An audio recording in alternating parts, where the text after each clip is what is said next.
Maximiliano Kolbe, 2 coronas y una entrega.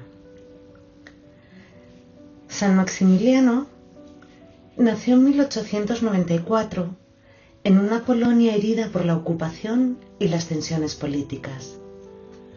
Su nombre de pila era Raimundo y desde niño mostró una sensibilidad poco común, como si su interior estuviera siempre atento a algo más grande que lo visible. Hay una escena que suele recordarse como el inicio de su camino espiritual.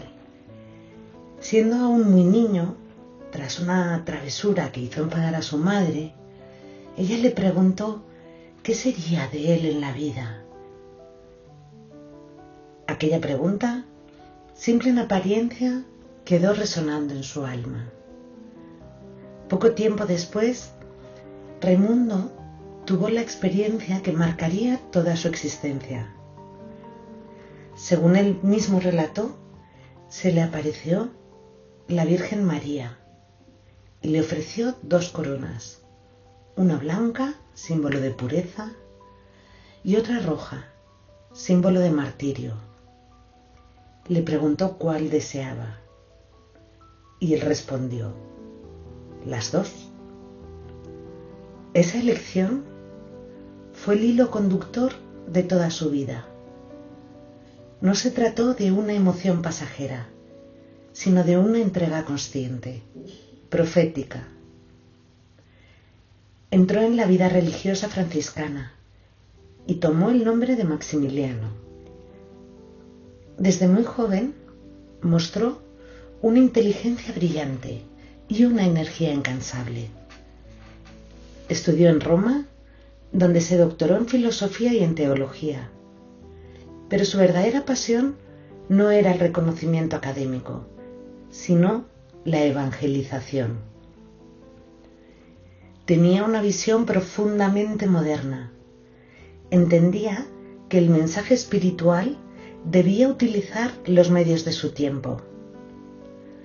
Fundó la Milicia de la Inmaculada, un movimiento dedicado a difundir la devoción mariana y a transformar el mundo a través de la consagración interior. De regreso a Polonia, fundó la Ciudad de la Inmaculada, una ciudad religiosa que contaba con un seminario, un monasterio, una editorial y una estación de radio, y llegó a convertirse en uno de los centros editoriales católicos más grandes del mundo. Allí, la oración y el trabajo convivían con una sorprendente organización y una clara conciencia de misión. Para Kolbe, María no era solo una figura de devoción, sino un modelo de entrega total, alguien que se vacía de sí para dejar actuar a Dios.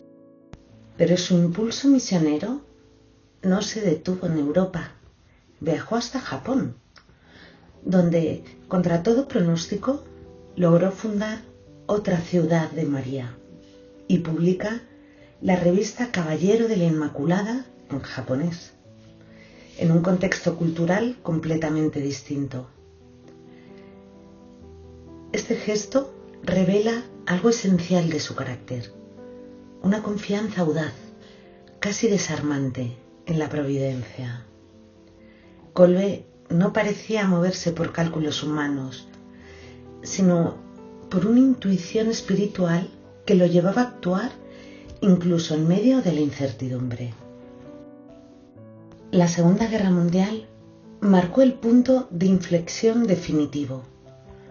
Cuando los nazis invadieron Polonia, la Ciudad de la Inmaculada se convirtió en refugio para miles de personas, incluidos judíos perseguidos. Kolbe no hizo distinciones. Su caridad era concreta, sin discursos grandilocuentes. En 1941 fue arrestado por la Gestapo y finalmente enviado al campo de concentración de Auschwitz. Allí, en medio de la deshumanización absoluta, su presencia comenzó a adquirir un significado especial. Los testimonios de quienes compartieron cautiverio con él hablan de un hombre que irradiaba paz en medio del horror. No se trataba de una ingenuidad ni de una evasión de la realidad. Era una serenidad que nacía de una raíz más profunda, como si su interior estuviera anclado en algo que ni siquiera el sufrimiento extremo podría destruir. El momento más conocido de su vida ocurrió tras la fuga de un prisionero. Como castigo, los nazis eligieron a 10 hombres para morir de hambre. Uno de ellos, al escuchar su destino, rompió a llorar, diciendo que tenía esposa e hijos. En ese instante, Kolbe dio un paso al frente y se ofreció para ocupar su lugar. No fue un gesto impulsivo, fue la culminación de toda una vida entregada.